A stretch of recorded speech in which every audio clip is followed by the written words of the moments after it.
kita, kalau dulu Pak Munte masih hidup, ada banyak kesempatan beliau menyerah. Bisa menyerah, bisa berhenti. Terutama pada waktu peristiwa penembakan dan pemboman. Bahkan sebenarnya bukan menyerah artinya betul-betul keluar dari pelayanan, tidak. Tapi mengerjakan, seperti saya katakan tadi, bukan iman yang berani, jalan mudah, jalan pintas. Saudara tahu, tidak banyak orang, bahkan sampai hari ini pun, yang lolos dari penembakan. Mungkin bisa dihitung di seluruh dunia ini dengan 2 tangan kita, 10 jari. Jadi kesaksian Pak Munte adalah satu kesaksian yang paling luar biasa sampai pada zaman ini. Dan ketika itu terjadi, orang-orang tahu kami tidak bebas bergerak, kami yang kuliah harus berhenti. Dan banyak teman-teman Pak Munte di seluruh dunia, di benua Amerika, di Australia, juga di dekat-dekat Asia, di Singapura, di Kuala Lumpur, mereka beramai-ramai berkata pada Pak Munte, bahkan memberikan ayat firman. Pada waktu Yesus mau dibunuh pun, kan dibawa lari sama orang tuanya. Betul saudara? Karena begitulah hati mereka.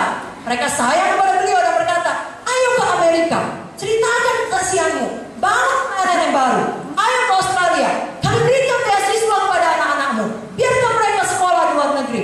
Sudah cukup penderitaanmu, karena waktu itu tidak tahu sampai kapan.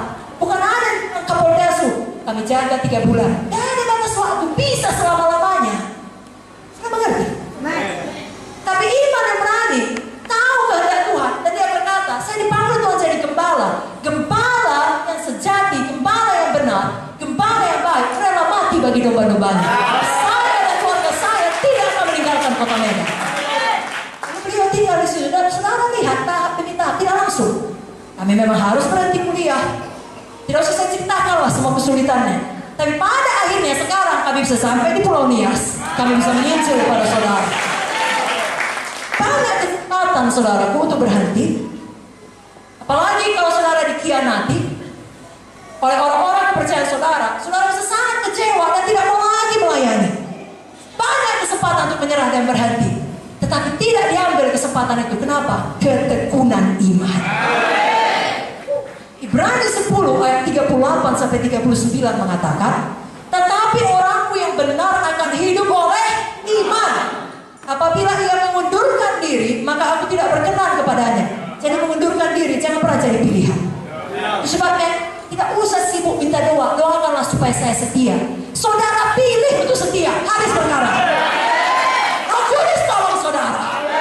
Tidak perlu itu didoakan. Itu pilihan kita. Karena kita tahu kebenaran. Tuhan tidak berkenan kalau kita mengundurkan diri. Kalau Tuhan memanggil, Dia melengkapi, Dia memampukan. Satu-satunya alasan kita gagal karena kita yang memilih untuk menyerah. Jangan pilih itu saudara. Ibrani 10 ayat 39 mengatakan, kita bukanlah orang-orang yang mengundurkan diri dan binasa, tetapi orang-orang yang percaya dan yang beroleh hidup. Hari ini punya keberanian iman, punya ketekunan iman. Kalaupun datang persoalan pada saudara sekarang atau kelak nanti di masa yang akan datang, sangat hebat sampai saudara merasa seperti Sadrak Mesakh Abednego. Saudara tahu Sadrak Mesakh Abednego waktu dimasukkan ke dalam dapur api, sengaja disuruh panaskan 7 kali lipat. Sampai orang yang melemparkannya mati kan? Iya.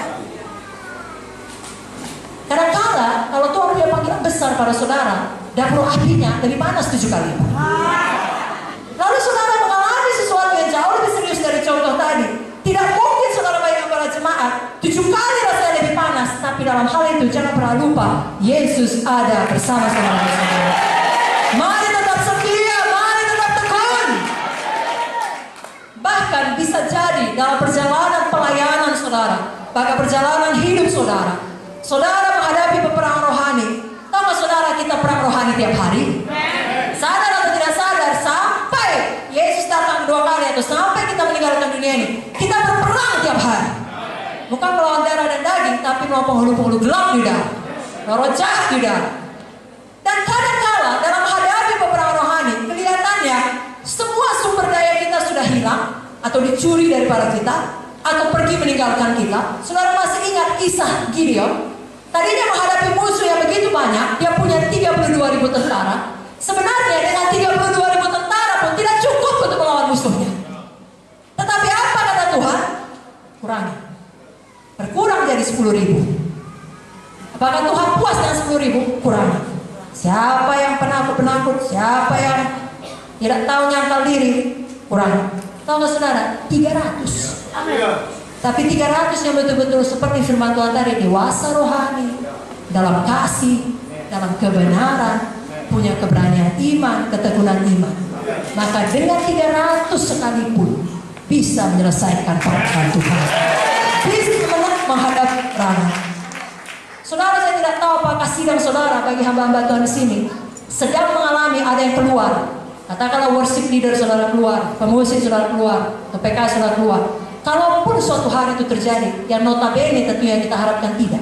Tapi kalaupun hal-hal seperti itu terjadi, jangan memelankan laju panggilan saudara. Terus melaju. Dengan apa yang tersisa pada saudara, tidak usah panik, tidak usah mengeluhkan yang pergi, tidak usah menangis yang hilang, menyesalkan yang meninggalkan saudara di saat yang paling dibutuhkan. Saudara punya Yesus itu lebih dari